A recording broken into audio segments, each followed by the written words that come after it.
Hello student, myself Mr. Harish Patre, Government Naveen College, Odgi, District Surajpur. We are going now parental care in amphibia. उभयचर प्राणियों में पैतृक रक्षण। पैतृक रक्षण कहने से तात्पर्य क्या है? माताओं पिताओं का अपने बच्चों का लालन पालन करना, ठीक है। तब तक लालन पालन करना, तब तक उनकी रक्षा करना जब तक कि वह स्वतंत्र ना हो जाए या स्वतंत्र जीवन व्यतीत ना कर पाए, है ना। तब तक माता पिता अपने बच्चों की क्या करते हैं? रक्षा करते हैं या फिर उसकी सुरक्षा करते हैं, ठीक है। सामान्य भाषा में हो गई।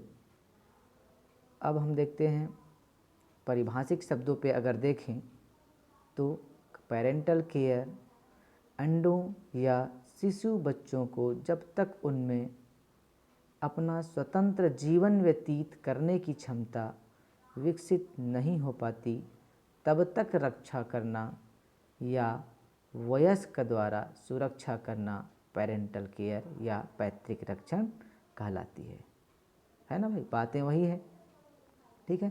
हमारे केस में भी वही देखने को मिलता है।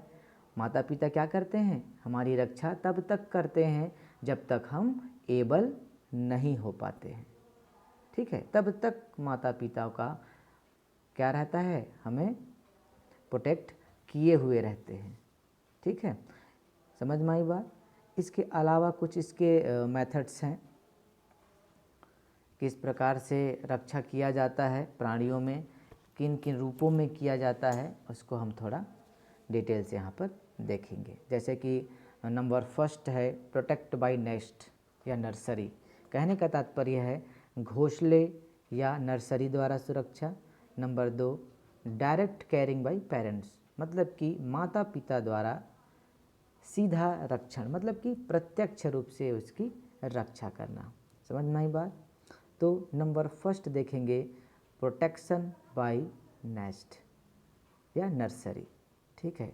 तो अब घोंसलों के द्वारा रहकर किस प्रकार से रक्षा किया जाएगा प्राणियों का माता पिता के द्वारा, ये हम आपको यहाँ पर बारीकी से बताने जा रहे हैं, ठीक है। तो नंबर फर्स्ट है जल के अंदर घोंसला बनाना, ठीक है। तो जल के अंदर घोंसला बनाकर क्या करते हैं? पेरेंट्स जो होते हैं अपने बच्चों को क्या करते हैं? रक्षा करते हैं, ठीक है। तब तक रक्षा करते हैं जब तक कि वह स्वतंत्र जीवन व्यतीत करने की क्षमता उसमें विकसित नहीं हो जाती है। तब तक शत्रुओं से उनकी रक्षा करते हैं और उसके पश्चात क्या करते हैं? उसको जल में या कहीं पे उसको छोड़ दिया जाता है। जैसे कि फॉर एग्जांपल इसमें ट्री फ्रॉग कौन सा? हाइला वेफर, है ना। क्या है? हाइला फेवर। ट्री फ्रॉग है ये, जिसका नाम हो हाइला फेवर। ये क्या काम करता है हाइला फेवर? यहाँ पे डायग्राम से देख सकते हैं। हाइला फेवर जो यहाँ पे आपको दिखाई दे रहा होगा, ये क्या करता है? जल के अंदर यहाँ पर घोंसला बनाया हुआ दिख रहा है। देखो टेट पोल्स यहाँ पर मार्किंग की हुई, जहाँ पर उसके कुछ लार्वा जो हैं टेट पोल जो हैं वो जल के भीतर उसको क्या कर दिया गया है? उसको माता पिता के द्वारा उसको छोड़ दिया गया है ना। ये लगभग 30 सेंटीमीटर का व्यास और गहराई का कम से कम 5 से 8 सेंटीमीटर गहरा होता है, जिसमें क्या करते हैं जो मेंढक जो होते हैं, पेरेंट्स जो होते हैं, वो क्या करते हैं, है ना। मादा मेंढक क्या करते हैं? घोंसलों के चारों तरफ एक दीवार सा बनाती है और उस दीवार के भीतर में अपने जो लार्वा जो होते हैं उसको वहाँ पर वो लोग क्या करते हैं? छोड़ते हैं और उनकी क्या करते हैं? सुरक्षा करते हैं, रक्षा करते हैं, ठीक है, ओके। और कुछ भी कीट रहते हैं, अन्य जो प्राणी होते हैं, है ना, जैसे मछलियाँ ही हो गई, उन सारे चीज़ों से, उनके आक्रमण से क्या करते हैं? उसकी सुरक्षा करते हैं। अब जैसे ही वर्षा की फुहारें जब पड़ती है, जैसे ही वर्षा के जल ज़्यादा मात्राओं में जब उसमें भर जाते हैं, तो लार्वा जो होते हैं ऑटोमेटिकली जो बनाया हुआ जो उनका जो घोंसला होता है वहाँ से लार्वे ऊपर जाकर क्या होते हैं? बाहर निकल जाते हैं और उनकी दीवार जो होती है नष्ट हो जाती है। तो इस प्रकार से लार्वा क्या हो जाते हैं? पानी में चले जाते हैं, है ना। तो कहने का तात्पर्य ये है कि तब तक अपनी रक्षा करना माता पिता का, अपने बच्चों का, जब तक कि क्या नहीं हो जाते, वह स्वतंत्र ना हो पाए। ठीक है, समझ में आई बात। नंबर नेक्स्ट देखते हैं, जलाशयों के समीप सुराखों में। समझ में आई बात। नंबर 2 देखते हैं, जलाशयों के समीप सुराखों में।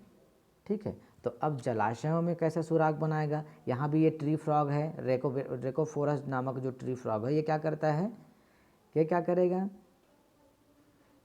क्या करेगा, ये जो नर और मादा मेंढक जो होते हैं क्या करते हैं, गीली मिट्टी में अंदर घुसते चले जाते हैं और जल के स्तर के ऊपर तक एक होल बना लेते हैं, जैसे कि यहाँ पर आपको ये दिखाई दे रहा होगा, यहाँ पे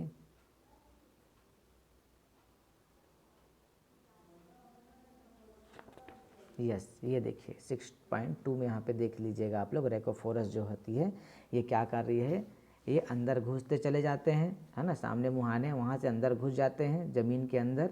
ठीक है, और वहाँ से घुसकर एक थैली नुमा आकृति बना लेते हैं, मतलब एक जलाशय के समीप एक सुराख सा बना लेते हैं और वहाँ पर क्या करते हैं, अपने अंडों को क्या करते हैं,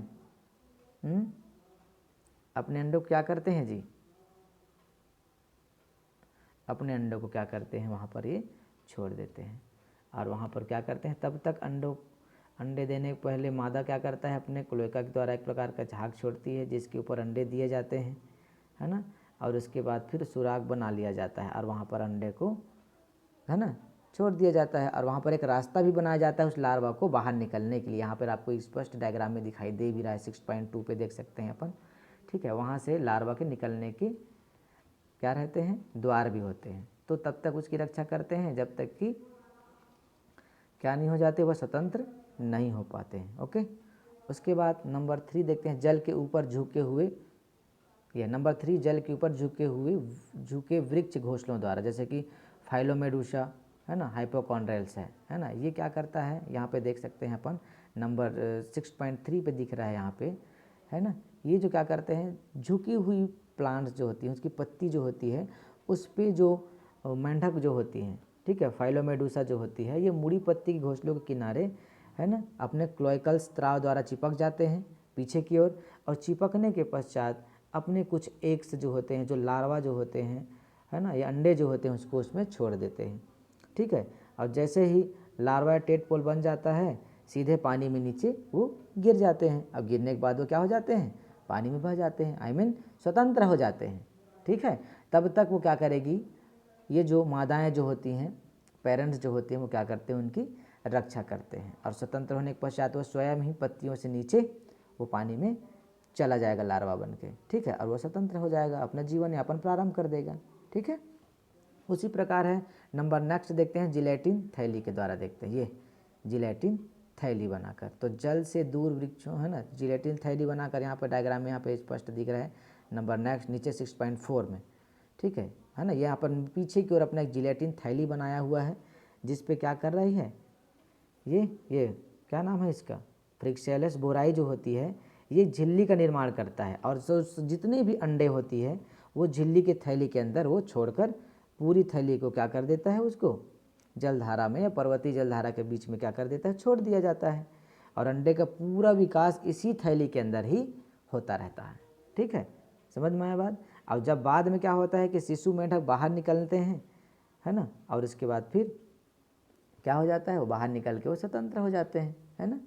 तो जितने भी प्रोसेस हैं उसमें यही आपको बताया जा रहा है कि जितने भी माता पिताएं जो होती हैं वो अपने बच्चों की रक्षा तब तक करते हैं जब तक कि वह एबल ना हो जाए, बात वही है। ठीक है, समझ में आई बात। ओके, समझ में। उसके बाद उसी प्रकार से और भी अन्य हैं, जैसे कि नेक्स्ट हेडिंग देखते हैं कि डायरेक्ट, है ना, केयरिंग बाय पेरेंट्स, यहाँ पे दिखाई दे रहा है डायरेक्ट केयरिंग बाय पेरेंट्स। ठीक है, जिसमें टेडपोल का जल में स्थानांतरण फाइलोबेट्स जो होता है ना, सीधा सीधा क्या करते हैं ये लोग, टेडपोल जो होते हैं, जैसे कि यहाँ पर देख टेडपोल जो होते हैं मेंढक की कुछ होती है, ये क्या करते हैं, फाइलोबेट्स जो होते हैं ये क्या करते हैं, अपने अंडों को भूमि पर रख देती है ना, और स्फुटित हुए लार्वा को अपने चूसक के समान मुख द्वारा माता पिता में से एक की पीठ से चिपक जाता है और पानी में स्थानांतरित कर दिया जाता है। समझ में आई बात, है ना। कहने का तात्पर्य ये है कि टेडपोल जल में स्थानांतरण कैसे करेगा। इसमें क्या होता है कि अंडों को ये जो माता पिता जो होती हैं वो क्या कर देती हैं, अपने बच्चों को का जो अंडे जो होते हैं उसको छोड़ देते हैं। अब छोड़ने के पश्चात क्या होता है, इसमें कुछ समय पश्चात इसमें के जो टेडपोल जो होते हैं, है ना, ये थोड़ा सा बढ़ते हैं और बढ़ने के पश्चात क्या हो जाते हैं, वो टेडपोल में बदल जाते हैं। और टेडपोल बनने के पश्चात इनके माता पिता जो होते हैं वो अपने पीठ पे इसको चिपका लेते हैं और चिपका के उसको पानी में स्थानांतरित कर देते हैं। ठीक है, क्योंकि वो स्वतंत्र हो जाता है ना भाई। उसी प्रकार से नंबर नेक्स्ट, अंडों के चारों ओर कुंडलन, जैसे कि थायोफिस। ठीक है, यहाँ पे डायग्राम में आपको दिख रहा होगा 6.5 में ए नंबर पे दिख रहा है एक थायोफिस। यहाँ पे आपको स्पष्ट दिख रहा है कि ये जो क्या बोलते हैं क्या नाम है इसका, एक थायोफिस। ये अंडों के चारों ओर कुंडलन तैयार करता है। देखो एक प्रकार का कुंडलित संरचना आपको दिख रही है, ए संरचना पे दिख रही है। फीमेल एक थायोफिस कॉइलिंग राउंड एग्स करके जो दिया हुआ है नंबर ए, इसमें एग्स आपको थोड़े थोड़े दिखाई दे रही हैं। जो फीमेल जो होती हैं एक थायोफिस, वो अपने एग को कुंडलित संरचनाओं पे अंदर की ओर उसको प्रवेश कराकर उसकी क्या करते हैं, रक्षा करते हैं और बाहरी जानवरों से या बाहरी प्राणियों से उसकी रक्षा करते हैं। तब तक उसकी रक्षा करते हैं जब तक कि वह स्वतंत्र नहीं हो जाता है। समझ में आई बात। ओके, उसी प्रकार नंबर नेक्स्ट है शरीर पर लगाकर, अटैच विथ, है ना, अटैच एग विथ बॉडी। तो यहाँ पर नेक्स्ट सेकेंड वाला भी देख सकते हैं कि शरीर पर लगाकर, कैसे शरीर पर लगाया हुआ है देख रहे हैं, बी नंबर पे आप देख सकते हैं, है ना। समझ में आ रही है, लाइट्स जो होती हैं, है ना, ये क्या काम कर रही हैं, शरीर पर लगाकर। ई नंबर पे जैसे कि आपको दिखाई, डी नंबर पे दिखाई दे रही है लाइट्स, दिखाई दे रहे हैं डी पे, है ना, अपने शरीर पे चिपका कर या लगा कर क्या कर रही हैं, अंडों को अपने शरीर पे लगाकर अपने साथ उसको घुमाते रहते हैं। तब तक उसको घुमाते रहते हैं जब तक कि वह फूट ना जाए, स्फुटित ना हो जाए। समझ में आई बात। अब स्फुटित होने के पश्चात क्या हो जाएगा, वो लार्वा में बदल जाएगा। और लार्वा जो होते हैं उसको, जो मादाएँ होती है उसको कहाँ पर छोड़ देती है, पानी पे छोड़ देती है, वो स्वतंत्र हो जाता है, तैरने लग जाती है। ठीक है, तो सभी प्रोसेस में एक ही चीज़ें बार बार बोली जा रही है। जैसे कि पीठ की धानियों पर, जैसे कि नोटोट्रिमा है नंबर 4 पे, पीठ की धानियों पर नोटोट्रिमा करके जो है इसको अपन देख सकते हैं, है ना। यहाँ पर एक धानी बना हुआ है, दिखाई दे रहा है आप लोगों को, नोटोट्रिमा एफ नंबर पे देख सकते हैं। ये यहाँ पर एफ में दिखाई दे रहा है। एफ यहाँ पर देखिए अपने पीठ पर एक छोटा सा खंडनुमा आकृति बना लिया है, एक धानिया बना लिया है, जिसके अंदर में उस एग को क्या करता है, वो छिपा के रखता है। ठीक है, समझ में आई बात। ये क्या करता है, अपने पीठ पर एक खुले अंडाकार गर्त में या एक बंद धानी में उसको धारण करता है। ठीक है, और तब तक उसकी रक्षा करता है जब तक कि वह स्वतंत्र होने लायक ना हो जाए।